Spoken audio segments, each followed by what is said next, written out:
அஸ்ஸலாமு அலைக்கும். Welcome back to our channel Risha stuffs. இன்றைக்கி நம்ம சேனலில் வந்து ஒரு பர்த்டே விலாக் தான் பார்க்க போகிறோம். ரொம்பவே சூப்பராக இருக்கும். கடைசி வரையும் வீடியோவை ஸ்கிப் பண்ணாமல் பாருங்கள். ஸோ அன்னைக்கு பார்த்திங்கன்னா ஜாராவோட பர்த்டே. ஜாராங்கிறது வந்து என் தம்பி பொண்ணு. ஸோ அவளுக்கு வந்து ஃபர்ஸ்ட் பர்த்டே. ஸோ அதுக்காக வந்து நான் ரெடி ஆகிட்டுருக்கேன். பார்த்திங்கன்னா ஒரு கோல்டன் கலர் சுடி தான் எடுத்திருந்தேன், ஒரு ஃபுல் மேக்ஸி. அண்ட் அபாயா வந்து பர்பிள் கலர், ஷாலுமே வந்து அதே தான் எடுத்திருந்தேன், ஹிஜாபும் அதே கலரில். ஆக்சுவலி நாங்கள் 8 மணிக்கு போகலான்னு பிளான் பண்ணியிருந்தோம். மணி வந்து 9 ஆக போகுது. எங்கன்னு பார்த்தீங்கன்னா நாகப்பட்டினம் டிஸ்ட்ரிக்ட், திருப்பூண்டி தான். ஆல்ரெடி வந்து என்னோடய பையனும் உமரும் வந்துட்டு பைக்கில் போயிட்டாங்க. நானும் என்னோடய ஆன்ட்டியும் பஸ்ஸில் போகிற மாதிரி பிளான் பண்ணியிருந்தோம்.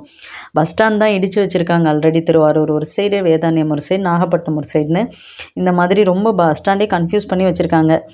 விஜிலா தேட்டருக்கு எதிர்த்தாப்பில் தான் ஒரு பஸ் ஸ்டாண்ட் இருக்கும். ஆக்சுவலி இப்போதைக்கு அது ஒரு டெம்பரவரி பஸ் ஸ்டாண்ட்னு வச்சுக்கோங்க. பஸ்ஸே வரல. அன்றைக்கின்னு பார்த்து 1 மணி நேரம் நாங்கள் நின்றுருக்கோம் பஸ் ஸ்டாண்டில். ஏன்னா பஸ்ஸே இல்லை. ஏன்னா வேளாங்கண்ணியில் வந்து ஏதோ கொடி ஏற்றுறாங்க அப்படிங்கிறதுனால நாகப்பட்டினம் பஸ்ஸே வந்து கிடைக்கல. ஒரு வழியாக ஒரு பஸ்ஸு வந்தது, ஏறி உக்காந்தாச்சு. ரொம்ப நாள் கழித்து நான் இந்த சைடு போகிறேன். ஆக்சுவலி என்னோடய அக்கா வந்து ஒரு 9 இயர்ஸ் பிஃபோர் வந்து இறந்துட்டாங்க. ஸோ அவங்க ஊர் சைடாக தான் இது போகணும். இந்த 9 இயர்ஸில் வந்து நான் 2 டைம்ஸ் தான் அந்த சைடு போயிருக்கேன். ஃபஸ்ட்டு ஒரு மேரேஜுக்கு போனேன், அப்புறம் செகண்ட் இப்போது ஜாராவோட பர்த்டேக்காக போயிட்டுருக்கேன். இந்த வழியை வந்து நான் எப்போதுமே சூஸ் பண்ணவே மாட்டேன். சப்போஸ் வேளாங்கண்ணி நாகூர் போகணுன்னா நான் திருவாரூர் ரூட் வழியாக தான் போவேன். ரொம்ப நாள் ஆச்சு. இந்த ஏரியா வந்தாலே எனக்கு ரொம்ப மனசுக்கு ஒரு மாதிரி இருக்கும். ரொம்ப நாளாச்சு. இப்போ வந்து அக்கா ஊரில் யாருமே கிடையாது. எல்லாருமே வந்து வீட்டை காலி பண்ணிவிட்டு இப்போது இங்கே கட்டிமேட்டோட வந்துட்டாங்க. ஸோ அங்கே யாருமே கிடையாது. எங்கள் மச்சி மட்டும் இருக்கிறாங்க, அப்புறம் திருப்பூண்டியில் இருக்கிறாங்க கொஞ்சம் பேர், அவ்வளோதான். ரொம்ப யாருமே இல்லை. ஸோ இதெல்லாம் பார்த்தோன்னே எனக்கு ரொம்ப கஷ்டமாயிடுச்சு. ஏன்னா ரொம்ப வருஷம் கழித்து நான் அந்த ஏரியாவுக்கு வரேன். 9 இயர்ஸ் கழித்து நான் அந்த இடம்லாம் பார்க்குறேன். எனக்கு ரொம்பவே ஆச்சரியமாச்சு. ரொம்ப மாறிடுச்சு. ஸோ எங்கள் அக்கா வீடெலாம் அப்போ ரொம்ப சூப்பராக இருந்தது. பார்க்குறதுக்கு நல்லா இதாக ஒன்றுமே இல்லாமல் போச்சு. அந்தளவுக்கு இதாக ஆயிடுச்சு. ஸோ நான் அதை வந்து ஜஸ்ட்டு ஷூட் பண்ணியிருப்பேன், எங்கள் அக்கா வீட்டு அந்த சைடை. ஸோ வந்து இதுதான் எங்கள் அக்கா வீடு. பெரிய வீடு, ஆனால் எல்லாமே இடிஞ்சு அப்படியே புல் எல்லாமே வந்து முளைச்சிருச்சு. திருப்பூண்டிக்குமே போய் ரொம்ப நாள் ஆகுது. ஆக்சுவலி திருப்பூண்டிலாம் நல்லா டெவலப் ஆகிடுச்சு. ரொம்ப வருஷம் ஆகுது. கிட்டத்தட்ட நான் படிக்கிறப்ப வந்தது இந்த ஊருக்கெலாம். ஸோ ஒரு வழியாக திருப்பூண்டி ரீச் ஆகிட்டு எங்கள் மாமி வீட்டுக்கு போயாச்சு. மாமியோட பேத்திக்கு தான் ஃபங்க்ஷன். என்ட்ரு ஆனதுமே ஜாரா தான் எங்களை வந்து ரிசீவ் பண்ணுச்சு. அது விளையாண்டுட்டு இருந்துச்சு. அப்போ தான் அது குளிச்சுட்டு ஃப்ரெஷ் ஆகிட்டு இருந்தது. அதுக்கு முன்னாடியே என்னோடய பையனும் உமரும் வந்துட்டாங்க. ஏன்னா அவங்க பைக்கில் வந்ததுனால சீக்கிரம் வந்துட்டாங்க. பஸ் ஸ்டாண்ட்லேயுமே அவங்க தான் வந்து எங்களை வந்து கூட்டிகிட்டு போனாங்க வீட்டுக்கு. ஏன்னா பஸ் ஸ்டாண்ட்லேருந்து வீடு ரொம்ப தூரம். திருப்பூண்டிலாம் எனக்கு மறந்தே போச்சு சொல்லப்போனால். நல்லா டெவலப் ஆகிடுச்சு. நிறைய கடை. முன்னாடிலாம் அந்தளவுக்குலாம் கிடையாதுன்னு அடிக்கடி திருப்பூண்டி வருவேன். முன்னாடி நான் சொல்கிறது ஒரு 10 இயர்ஸ் பிஃபோர். இப்போ அப்படி இல்லை, எல்லாம் மாறிடுச்சு. ஸோ ஜாராவோட பர்த்டேக்கு தான் நான் இன்றைக்கி வந்திருக்கேன். நாங்கள் வரத்துக்கு முன்னாடியே ப்ரிப்பரேஷன் எல்லாம் முடிஞ்சிடுச்சு. அதாவது சாப்பாடு எல்லாமே முடிச்சுட்டாங்க, ஃபினிஷ் பண்ணிட்டாங்க. ஸோ இந்த பைக் பார்த்திங்கன்னா ஜாராவோட கிராண்ட்பா வந்து ஜாராக்காக ப்ரெசென்ட் பண்ணது. ஜாரா மீன்ஸ் ஜாராவோட டேடிக்கு, என் தம்பிக்கு. ஏன்னா வந்து ஜாராவை வச்சு இதில் தான் கூட்டிகிட்டு போனோம் அப்படின்னு சொல்லிட்டு ஜாராவோட பர்த்டே அன்றைக்கி அந்த பைக்கை வந்து இறக்குனாங்க. ஸோ ஒரு சைடு வந்து என் தம்பிங்க, என் பசங்களாம் வந்து டெக்கரேஷன் பண்ணிகிட்டு இருந்தாங்க. அண்ட் மதியம் லஞ்ச் பார்த்திங்கன்னா பிரியாணி இருந்தது. அண்ட் வெங்காயம், பிக்கல், தால்ச்சா, இதுதான் வந்து ஜாராவோட பர்த்டே ட்ரீட்டு. ஸோ சாப்பிட்டு முடிச்சுட்டு கொஞ்சம் நேரம் ரிலாக்ஸ் பண்ணிகிட்டு இருந்தோம். இந்த பேபி பேர் ருக்ஷானா. இவங்களும் எனக்கு ஒன் ஆஃப் த ரிலேட்டிவ் தான். ஸோ அவளையும் சும்மா ஜஸ்ட்டு ஷூட் பண்ணிட்டு சிம்பிளாக தான் டெக்கரேஷன் பண்ணியிருந்தோம். வீடு சின்ன சும்மா சிம்பிளாக டெக்கரேஷன் பண்ணிவிட்டு, ஸோ என் மச்சியோட பையன் வந்து ஸ்கூலு வந்து திருப்பூண்டி தான். ஸோ முன்னாடிலாம் திருப்பூண்டியில் ஒரு ஸ்கூல் தான் எனக்கு தெரிஞ்சு. இப்போ நிறையா ஸ்கூலு ஓப்பன் பண்ணியிருக்காங்க.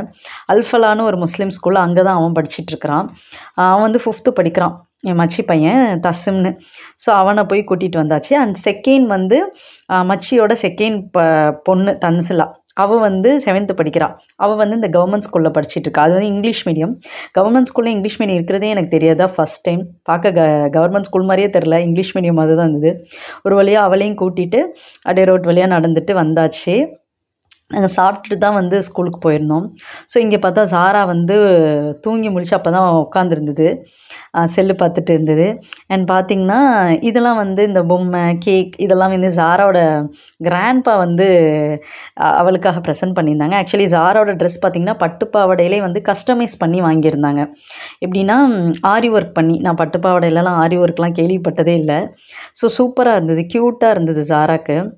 மற்ற ட்ரெஸ் எதுவுமே போட மாட்டேன்ருச்சு. கொஞ்சம் நல்லா கொஞ்சம் பெரிய கவுன் ஃப்ராக் அதெல்லாம் போடவே மாட்டேன்னுச்சு, ஒரே அழுக. இந்த ட்ரெஸ்ஸு இதை போடுறதுக்குள்ளேயே ரொம்ப சிரமப்பட்டாச்சு. ஏன்னா இந்த பர்த்டேனால மட்டும் இந்த பிள்ளைங்க ஏன் இப்படி இருக்குது அப்படின்னு தெரியல. சின்ன பிள்ளைங்க தானே, ஒரே அழுதுகிட்டே இருந்தது. ஃபோட்டோஸ் கூட நிற்க மாட்டேன்ருச்சு. ரொம்ப இது பண்ணி தான் அந்த பொண்ணை வந்து தாஜா பண்ணி விளாட்டு கட்டி தான் எடுத்தோம். ஸோ பட்டுப்பாவாடை வந்து பார்த்திங்கன்னா ரொம்ப சூப்பராக இருந்தது. நல்லா கஸ்டமைஸ் பண்ணி ஆரி ஒர்க்லாம் வச்சு டிசைன்ஸ் எல்லாம் வச்சு வந்து அவங்க கிராண்ட்மா வந்து வாங்கியிருந்தாங்க. நல்லா இருந்தது ரொம்பவே. ஏன்னா கவுன்லாம் இது போடுற மாதிரி தெரில, கவுன்லாம் போட்டால் கழட்டி எரிஞ்சிருவா. ஸோ அதனால் வந்து இந்த மாதிரி சிம்பிளாக இருக்கட்டும், இதே அவளுக்கு கிராண்டாக தான் இருந்தது போல், ஒரே அழுக தான். ஸோ கேக் பார்த்திங்கன்னா 2 கேக்கு. ஒரு கேக் வந்து அவங்க டேடி ஆர்டர் பண்ணியிருந்தாங்க.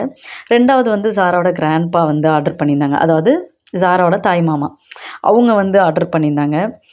2 கேக்குமே வச்சு வெட்டியாச்சு. அந்த வெட்டுறதுக்குள்ளே ரொம்ப போதும்னு ஆயிடுச்சு.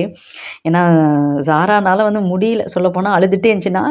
நானே நினச்சேன்னா நான் நெட்லலாம் பார்த்தா, இன்டர்நெட்லலாம் பார்த்தா பிள்ளைங்களாம் அழகாக சிரிச்சிட்டு வருது, நம்ம வீட்டு பிள்ளைங்க மட்டும் ஏன்டா அப்படி கேக் வெட்டுறப்ப அழுது வடியுதுங்க அப்படின்ற மாதிரி இருந்துச்சு.